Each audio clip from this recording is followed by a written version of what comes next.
On this episode of Star Trek Universe, we are talking about Star Trek Picard 3x10, The Last Generation, right after these words from our mystery sponsors.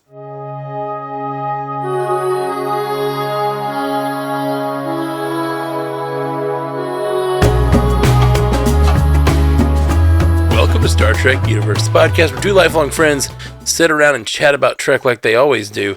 My name is Matthew Carroll. I am David C. Robertson. So, David C. Robertson, we have seen The Last Generation. Episode 10, Season 3 of Picard, the finale Yes, sir. Picard. How'd you feel? This was the ending I have been wanting since 2002 when Nemesis came out. Mm-hmm. And I don't know how to put it more succinctly than that. Yeah, I'm with you, man. I'm with you. It's just a really well wrapped up storyline for all these characters. I can't believe we didn't lose anybody. Yeah. I can't believe it. I was so ready. I was ready to lose Picard. I've been ready to lose Picard since they announced this was a limited 3-series show. Yeah. I was like, or 3-season show. I was like, this is definitely going to be the end for Picard. It's like this is his swan song. And at the end, he's like, they just leave him all in these sort of like advisory, like admiral roles that they can still stick around and be part of the universe whenever they want. And they all have connections to this new crew on the Enterprise. Yeah. With all these legacy characters. 7 of 9 as the captain. I love it. It just leaves it in such a great place. But that's not even really what we're talking about. We're talking about the ending. That's all the new beginning stuff. I just couldn't believe we didn't lose anybody. I was not expecting to, because literally someone had said, Terry Matalas, you better not kill any of the TNG characters, and he said, no one will die. Why did he do that? I don't... Okay, I officially say we should not say anything Terry Matalas says on this show anymore. Hey, I knew this like 2 weeks ago. That's terrible. That is terrible. Thank you for not sharing, because I was really like ready, and so there were multiple times in this episode where I was like, well, okay, which one of these separations is going to lose? Are we going to lose Jack and Picard, or are we going to lose Riker and Worf, or are we going to lose everyone on the ship? Someone might die. One of these like pockets of people might die, and none of them did. They all made it out, and it was really wonderful. Like. Them using the Mzadi connection, as cheesy as that is at times. Yeah. Using in that moment was perfect. It gave Deanna like a real hero moment at the end. It was just really nice. Yeah. To be fair, I did not need Terry Matalas to say those things, to say that no one will die, to have known that no one was going to die. Because one is Terry Matalas, which means that he is a huge fan of the original Star Trek movies, and he knows that none of them are going to die if as long as one of the others is with them. Because of that whole, like, Kirk and Spock on Star Trek V, where he's like, I knew I wouldn't die because the two of you were with me. I've always known I'll die alone. Well, that's Kirk specifically, though. Yeah, it's Kirk specifically, but that's a Terry Matalas is like, in love with the original series Star Trek movies, but I knew he was going to end it on them playing poker. Yeah. Yeah, no, I think, but I think that's definitely a perfect way to end it. And like, that's a great call, but there could have easily been an empty seat at the table is all I'm saying. And that would have been like poignant and sweet, but instead, they're all there. I love it. I love it. I love what it sets up. I love the new Enterprise. I've really enjoyed the Neo Constitution class all season, and so it being the Enterprise and looking so much like the NCC 1701, just pretty, man. It's pretty. The Enterprise G, baby. Yeah, man. They backdoored us an Enterprise. They made us love the Titan all season, and then they told us, oh, actually, let's rename that puppy. But names aren't important. I was down with it. I was expecting to, scream and cheer and all that shit, and I didn't do any of that. I just sort of sat there with like a really serene look on my face the entire episode. Just like, I just felt warm. Yeah. Yeah. Me too. And that was cool. One of the last shots of the episode, the last shot of all of them on the bridge of the Enterprise, they went back to a classic shot. Like, used to be the Enterprise was only shot from like 4 angles, kind of, like, and a lot of times it would end an episode by like sort of slow panning behind a console. They did that exact shot as the last time they saw them all on the bridge, and it looked like you just see the blue letters appearing over that last shot as it happened, and I was like, oh, that's nice. That's a nice warm feeling seeing the Enterprise D shot from that angle exactly. Yeah, they even shot when they're like going to Jupiter. We have like a little bit of the Enterprise like approaching Jupiter, and it's like almost the exact same shot of the Enterprise from behind the saucer section from the opening credits. Yeah. They were striking some bookend feelings pretty hard. For sure. I saw a picture going around, and I don't know if it was real or not, but it was like of the console in the back. Have you seen this picture going around? And it says like 19 maybe. Whatever, like, 2000 whatever, and then 2023. And it's just the 2 consoles, and they showed that they even like lined up the wood grain to look similar, like on the console or whatever. Like it's so detailed of a recreation. Oh, I did read that because we speculated about it, but they did recreate that bridge. It took 4 months for them to come in and reconstruct it almost from scratch. Wow. Because they had like nothing. They had like the old set designs, and that's it. Wow. Man. It was great, man. It was really great. Very, very happy. Very happy. Let's see. I guess so we can kind of go character by character. I thought it was kind of weird that they...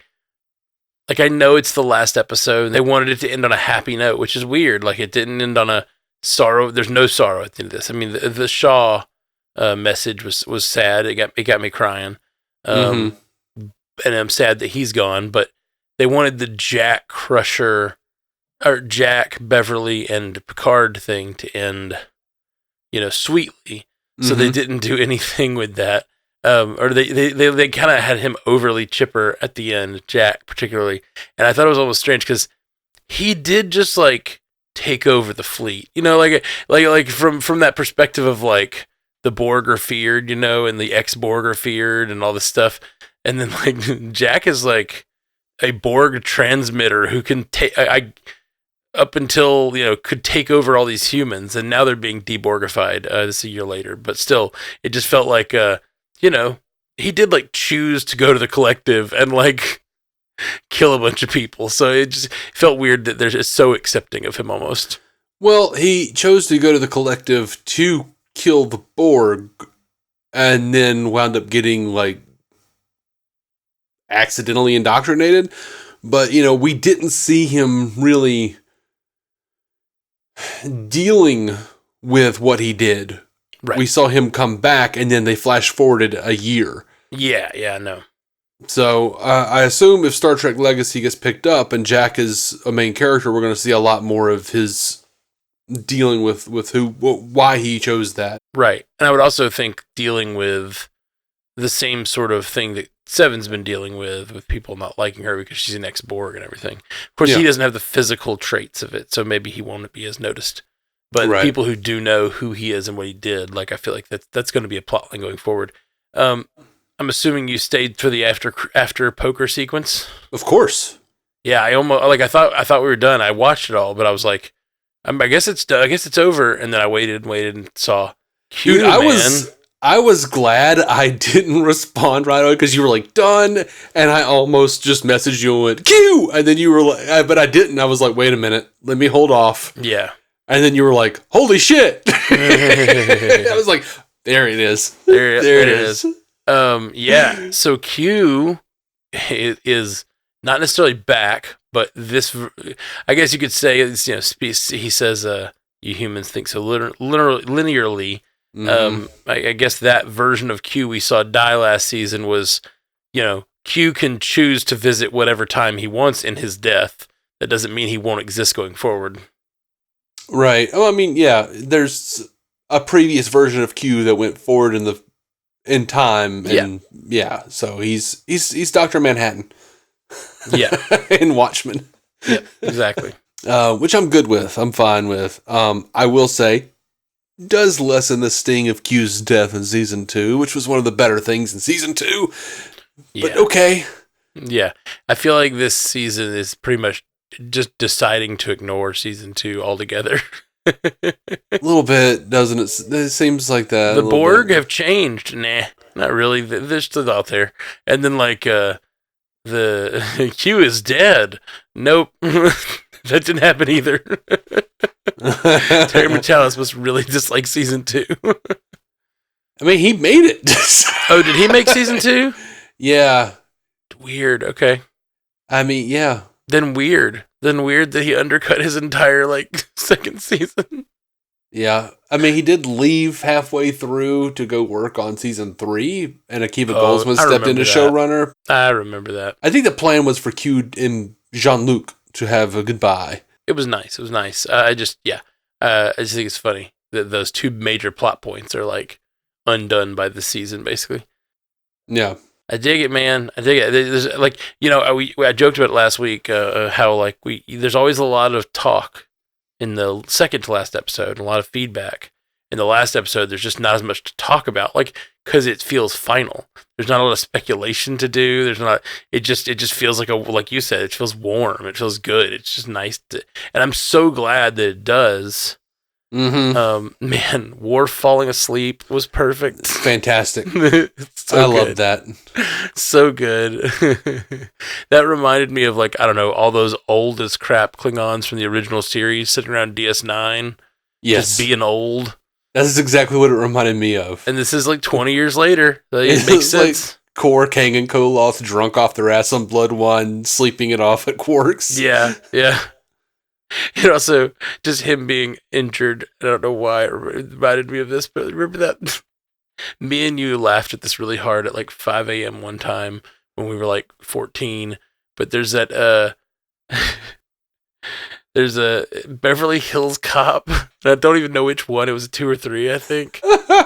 I need medical attention. There's Judge Reinhold, Yeah, Judge Reinhold is shot, and he's stumbling, and it's one of the last lines of the movie. So he just says to Axel, "I need medical attention." And he's kind of laughing when he says it. Yeah. And that reminded me of Worf has been shot, and he's just sitting there, just kind of eh. He just falls asleep, and they're all kind of just laughing at him. That was part 3, I believe. It was after the carnival scene. But yeah.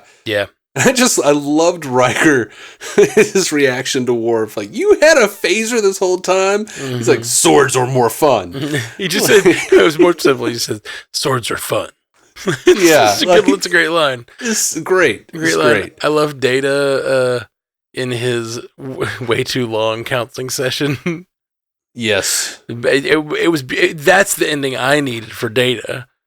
He's embarking on the new journey of being human. He's been wanting to be human. It's and then that conversation with Troy is perfect. It turns out that being human is far more complex even than my desire to be human. And Riker to Troy at the end, he's still batshit. She's like, stop. They're laughing at Data. Oh, it was perfect. It's perfect. And I loved how you feeling, Mr. Data? And he goes, okay. I slaps Riker on the shoulder. Yep. It's really good. It's just great, man. I love leaving Data here. Mm-hmm. And if we ever get him again, which we can, I'm great with that too. I know, we've talked about on the show before, pretty much everyone has said they would come back at this point. Nice. They're open to more seasons of Picard now. They're open to being on Legacy. They just want more, and that's great. I want really more great. Too. But I'm also okay with this being the final chapter of the Next Generation. Yeah, this TM, the final chapter of their story. Yeah, and then what we get from now on, at least them as a crew. What we get from now on might be them as counselors and consigliaries for the crew. I can't think of the word I'm looking for. So consigliere is the only word that sometimes my mind works in weird. Just won't. won't come out with just like basic words, and it'll come up with weird shit like, whoops, time for one of the old cast to come out and co-sign some bitches. Whatever. Advisor. I was trying to think of the word advisor all that time. Wow. I thought advisor, and I was like, no, he said consigliere. No, there's no way he meant advisor. Nope. That's how my brain works. It won't come up with the obvious word that everyone uses, and it'll jump to something like that, and then won't jump to anywhere else, and I just have to say that. Okay. Sorry. But yeah, them in advisory fashion. But if we do a Star Trek Legacy show and they ever do want to do an episode where like one of them dies or one of them whatever, you can do that. You can still have an end to Geordi's story or an end. I mean, you could do you could still do Star Trek Worf, Star Trek Geordi, Star Trek whatever.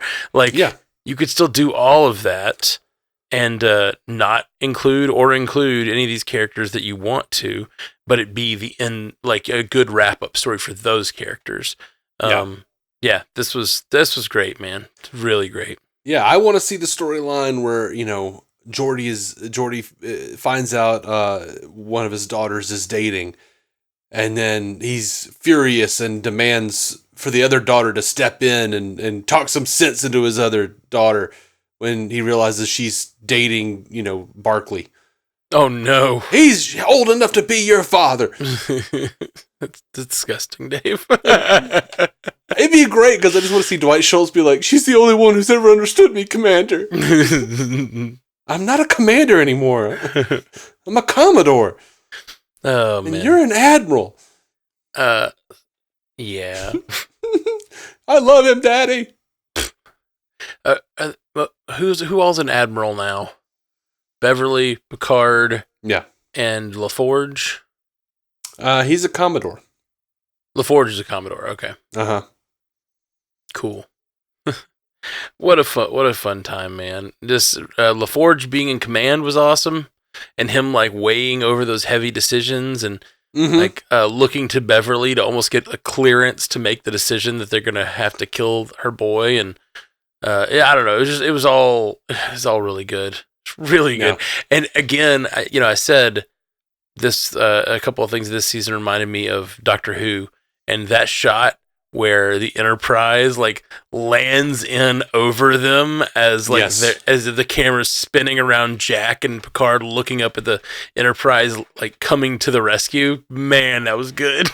That's so Doctor Who, and I love it so much. Yeah, it is. It was very Doctor Who, very Star Wars in a way that I feel like, it was. I know a lot of people get upset and hate the Star Warsification of Star Trek, but I'm like, nope, this was what Star Trek was missing. Yeah. This is what I've needed. Well, just a little bit. I definitely don't mind it being actionified. To me, that didn't feel like Star Wars. But it felt like Firefly more than anything. Yeah, no, really. Absolutely. It felt like Firefly. It felt like Firefly, and it felt like Doctor Who to me. I just got done watching Mandalorian. It had a ton. This week's Mandalorian had a ton of pew pew Star Wars action.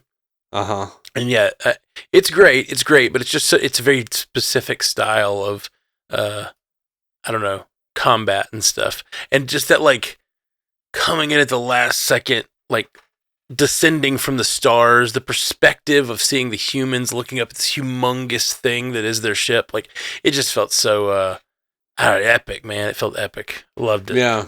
How'd you feel about the Borg Queen? Okay. Yeah. She's a great, like, terrifying villain for this last episode. But I kind of hated her new ethos. Like, her new goals felt weird for who she is. Especially the fact that she consumed all of her crew to stay alive, which is like, I mean, I get the sort of metaphor there, but like, it's also her entire life is like not wanting to be alone, you know? And I guess like, if this ship was sitting derelict with no way to connect with anyone, I guess that's what she would do. She would do that before she let herself die, because she does definitely care about herself more than the drones. But being alone is like her greatest fear at the same time. So it just seems like in the intervening 30 years since Voyager or whatever, she would have done something. But maybe she just couldn't. Maybe she's completely crippled from what happened to her in Endgame. Yeah, like I kind of feel like, she cooked up something else. Like, she was basically just surviving as she could. I mean, and they're drones. None of them were Locutus. None of them were like an equal, which was what she was, talked about looking for in First Contact. She wanted a king, essentially. Sure. So she, the thing about having, being connected to everyone and having no individuality is you're all the freaking same. You're still alone. So, I think it's interesting that she was like, started to hatch this plan to get Jack to assimilate, or get them to assimilate the changelings and Jack to assimilate all these people in Starfleet, because, it kind of harkens back to the First Contact line where she said, we've evolved to include the synthetic. Well, now she's talking about a different kind of evolution, like a new stage of evolution in the Borg, where like they would be more organic and procreate like normal people. Yeah. It seemed like a natural evolution for the Borg. And it did not feel natural to me. It felt like, I don't mind it. Like, I don't think it's like out of her character. It felt just like spiteful, like, yeah, which the Queen's been sitting at the edge of space for 30 years rotting. So like, yeah, she would be pretty spiteful. And she basically had the same sort of anger that, the changelings had. Does that mean she was Handface? Yes. She was Handface? Okay. She was Handface.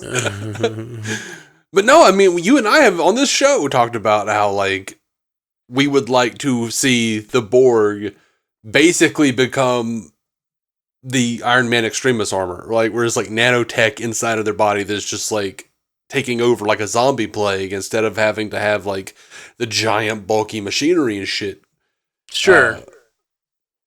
Which, yeah, like, I mean, that's a fine evolution, but this is something very different, because what she's talking about is just like basically taking the like population. They were just going to become an organic species that all spoke to each other in their mind, like just a collective organic species, which is fine. But it also was like not seeking harmony. It was going to seek just destruction of everyone else. Which, yeah. I mean, harmony through destruction of all dissenting voices, I guess. Yeah, I don't know. It's interesting. I just find it was interesting because it was very different from the Borg we know, and I'm fine with it. I like it. I just don't like. It wasn't what I expected. No, or what I generally expect from the Borg, I guess. Mm-hmm. I was I was a little disappointed at the end when they were like, "Oh, we put everybody back through the transporter. We developed a thing to get like the Picard DNA out of them," and I'm like, I was kind of hoping that the next the Metallis's next planned series would be called Legacy, because literally everyone in Starfleet would be a Picard on a DNA level. Like, that's silly. And then like they're just like worried about, making sure like they have to institute new child like prenatal procedures to make sure the kid comes out okay, because everyone's inbred. Everyone is Picard. I don't think that's how it works. The Earl Grey market is going really high. Like, it's like everyone needs Earl Grey. No one plays anything but flutes. Do you think we'll see this technology again? I don't know. It's one of those things Star Trek likes to do, where you take something like this and like you get an episode 10 years down the line where someone has reverse engineered this kind of mind control and has like reinstituted it on some level, you know? Mm-hmm. The thing is like, I don't know how to answer that, because traditionally, like, my brain is still stuck in like old Star Trek, where like you'll see a new thing for that episode and then you'll never hear from it again. And well, sometimes, but like often you do. Well, there, like old days, you'd be like, there's some problem with it. We go back to the drawing board. We'll never hear from that again. But now, because like the shows are being run by fans who, like us, were watching this and going like, why didn't they ever go back to that? Like, they have revisited so much of that old shit. Mm-hmm. And, even when like people are going like, well, this doesn't make sense, why would they do it this way? And then like Terry Metalis is like, just like putting up like a clip of Voyager and be like, I don't know, why did they do it here? This is a direct reference to how this works from here. Also, here's a TNG. Here's we've got fans running the asylum. Yeah.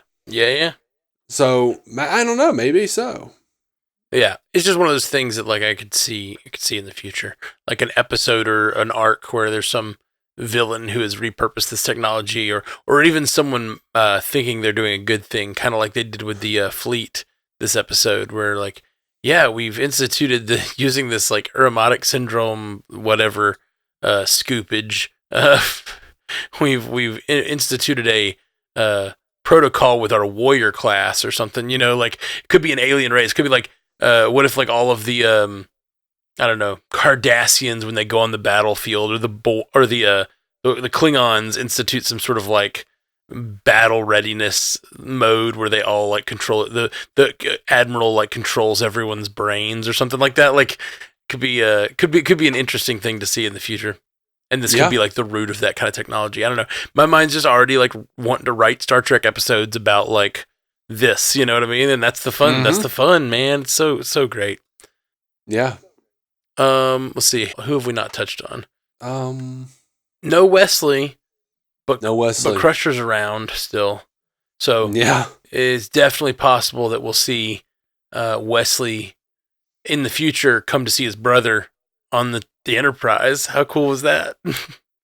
That would be dope. Especially with Q out there doing his thing, like these two, like, I wonder what Q thinks of the Travelers or whatever. I would like to know. The what is it? What are they called? The supervisors? Yeah. The organization that the Travelers started. Dude, I mean, not only do I want Star Trek Legacy, I want Star Trek Assignment Earth. Oh yeah. I want the supervisors. I don't want them to recast Gary Seven. I don't want, all that to be changed. I just want like current day supervisors with Wesley Crusher. Mm-hmm. And just let's see what they're doing now. Yeah. Yeah, man. I will, and I'd love to see that as a series. Sounds fun, but like I think given that they've introduced it, I think we will be seeing it in episodes going forward. Like we'll see it again, I think. Maybe, probably, hopefully. Yeah. All right. Well, man. Yeah, I'm really excited. Really excited about the future. Like they did a great job of like roping me back in. I mean, like not that like I haven't been into Star Trek, but like this felt like everything I wanted. It felt like a wrap up of my favorite era of Trek, and like a pushing forward into the future with Seven of Nine and Jack and Sydney. Like I just can totally see that, a continuation of universe that I love. I'm down, man. And I love that Worf leaked all Rafi's classified commendations and everything to her family, so her family could finally stop being dicks to her. How wonderful was that?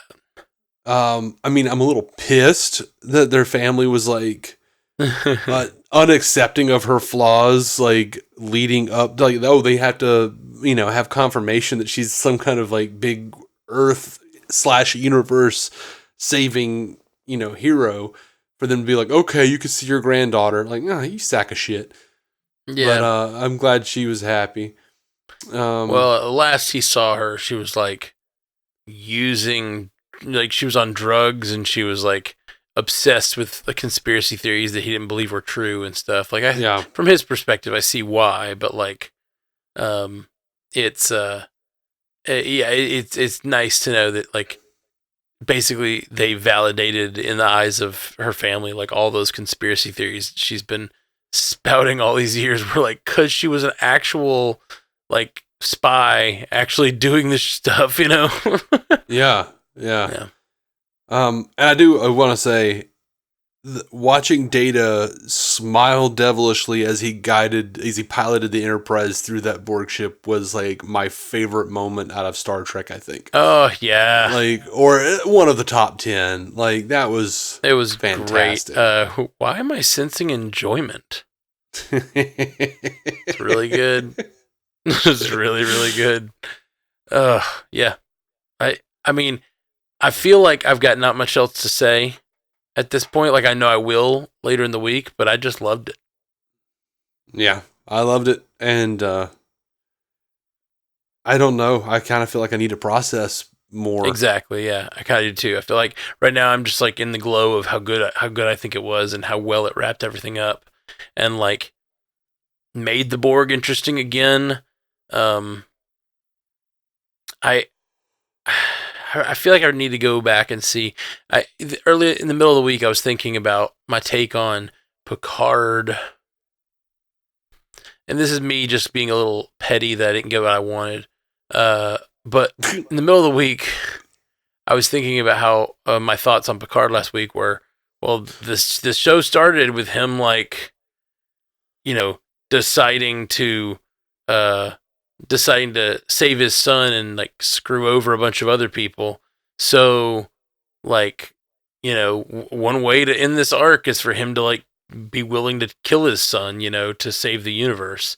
But then I reconsidered it when I was thinking about throughout the week, and I was like, but this episode, like last week's episode started with him joining forces with the rest of the crew and following protocol and not trusting his son. Mm-hmm. And I think that was a different way to go with it, where like, or like almost like, you know, fearing that like his son would do the same thing he did given the same opportunity, which he did. I mean, he did. But like, yeah. I don't know, there's something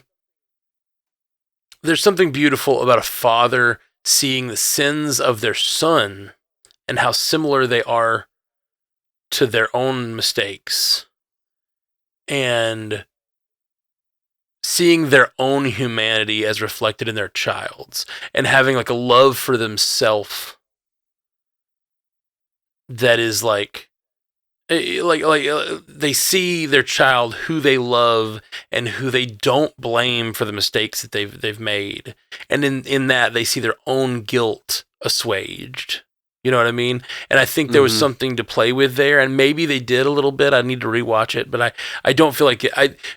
Middle of the week, I was like, maybe this is about him coming to terms with his mistakes as Locutus, what he still has all this regret, and seeing it through the eyes of his own son, and in not blaming his son, but having empathy for his son, he can have empathy for himself, which I thought would be a really beautiful way to wrap that part of Picard's story up.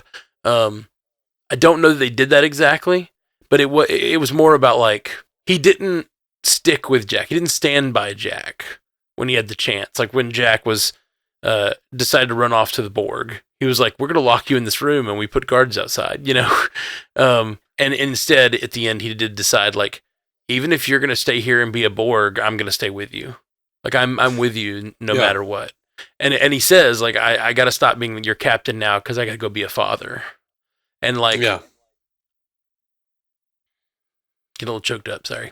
But it's like, maybe sometimes being a good father is crossing lines for your own son or whatever. And like in that moment, it was meaningful, being with your children even when they're making the worst mistakes. You know, you're still on their side. That unconditional positive regard or whatever. Yeah. Yeah. That was That was nice. It was nice. So I need to rewatch. I feel like you said, I need to process more. I think you're right. Like, I think it was a little bit about finding forgiveness for himself through finding forgiveness for his son and what was happening. Like, understanding the lure of the Borg and understanding like how you could become so seduced by it. Yeah. Yeah, I think all of that is there. I think you're right. Yeah. I need, like I said, I need to rewatch. I feel like all of that is there in the plot. I don't know if they really like hit those notes in like the way they spoke and stuff, but but it's all, that's the fun and beauty of all this stuff, is that we get to hear and see through our own eyes these characters going through these things and kind of take from it what we need and what we want. Yeah, I mean, I don't know. I would prefer to be like this rather than be like hit over the head. Yeah. I'm with you. I'm not saying like they needed to. There's just, there's a way to do it well and a way to do it that's cheesy and right. If it was on like the CW, Picard would have been like, "You see, son." Yeah, like I don't need. Now that I can see you, I could forgive myself. Oh God. But honestly, though, that doesn't feel bad to me, especially like a conversation after the fact, like him saying like I held on to this pain for a long time. Like I can totally see a conversation at the end where he's just and it's heartbreaking, where he's like, I've held on to this guilt for a long time, but seeing you there and seeing you, close, like this, you were in the same position I was, and I didn't blame you. Why do I blame myself? Like it's that feeling of like you see these 50. There's definitely a way to do that where it would have been great. Yeah. And really like relieving Picard of the guilt that he feels for his actions as Locutus, instead of, which I think it's there. Like we can take it, if we can take that from it if we want to, but they didn't hang a lantern on it, which maybe for the better, maybe not. Yeah, I mean, I think that's kind of a staple of a bygone era in the best of shows. Yeah. Reiterating the message over and over and over. Well, sure. So sure. No, I'm with you. Like I said, there's a world where something like that's done really well, and there's a world where it's done really poorly. But like I do, like for instance, really love the scene where like Riker and Picard are walking around like the destroyed Enterprise D in Generations, and Picard is like, "Someone once told me that time was a predator that stalked us all our lives, but I prefer to believe that time is a companion." I was like, oh Jesus, okay, but I still love that. No, see, that doesn't bother me at all. That sort of, like, Star Trek has that gravitas, and Picard, the character particularly, has that sort of like. I mean, he did it this episode, but he did it in this very poetic way, talking about the river and the flood, and how we must take advantage of our. Of the tides or whatever, like that whole thing. And I'm gonna have to go back and like really pay attention to what that poem really means. I kind of understand it, but like it's very couched in poetic language to the point that like it works. He still did it, but he just did it in a poetic way this episode. Yeah, I feel like there was a point where like around the mid 90s where Star Trek just super believed itself to like, it became Fraser Crane, where it believed that it was as smart as and intelligent as everyone else thought it was. So they were just very like, let's speak of Shakespeare and have all these great like, right. Here's our lesson. Well, and that's who Picard is in many ways. Like that's the character. Yes, but I love that. But as a Star Trek fan who's also like somewhat discerning and watches a lot of other shit, sometimes when I'm sitting there like watching it with somebody else, I'm like, those scenes come on, and even though I love them, I'm like, I wonder if this just seems cheesy as shit to them. Yeah. I get it.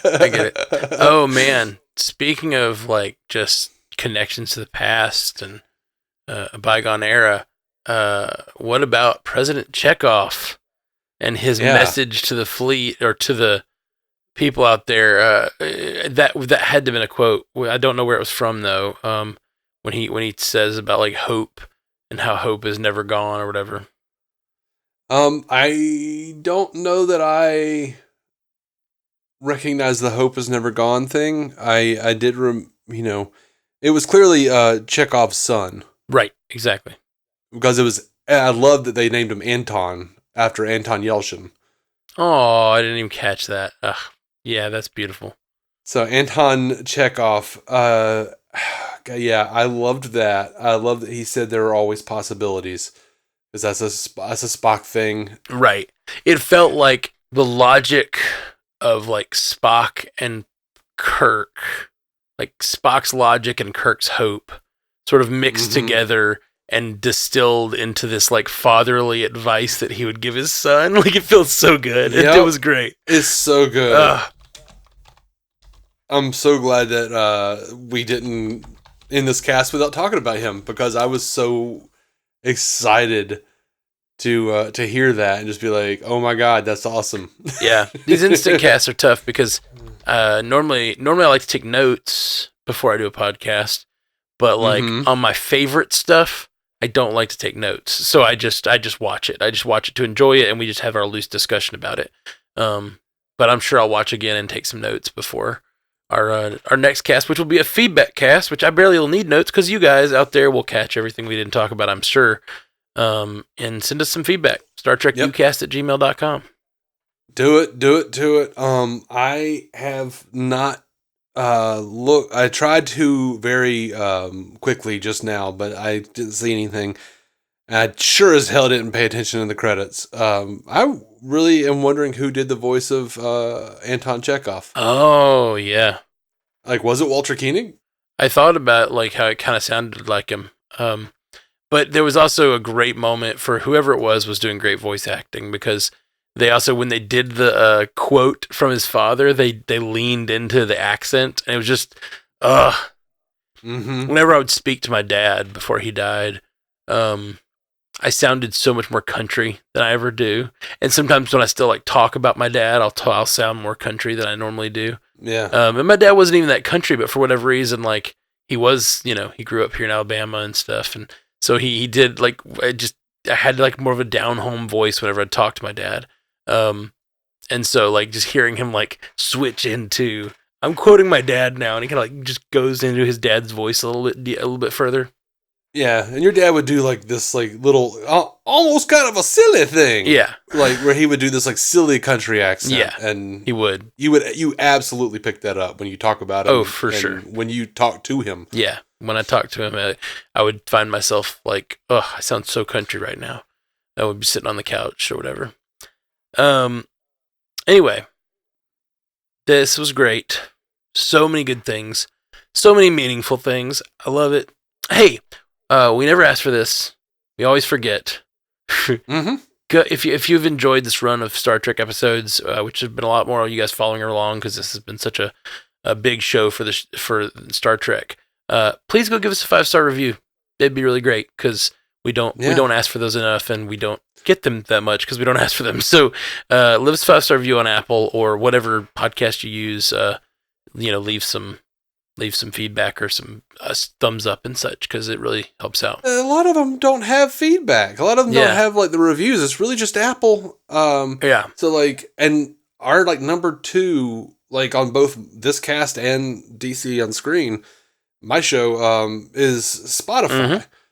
So like Spotify doesn't have a review thing, but if you will just like, I think it has a give thumbs us a up. share. Yeah. Oh yeah. Please share. Of course, share would be great, but share on social. There's also I think there's like a thumbs up or something on Spotify now, but maybe not. Is it? Yeah, I believe there is.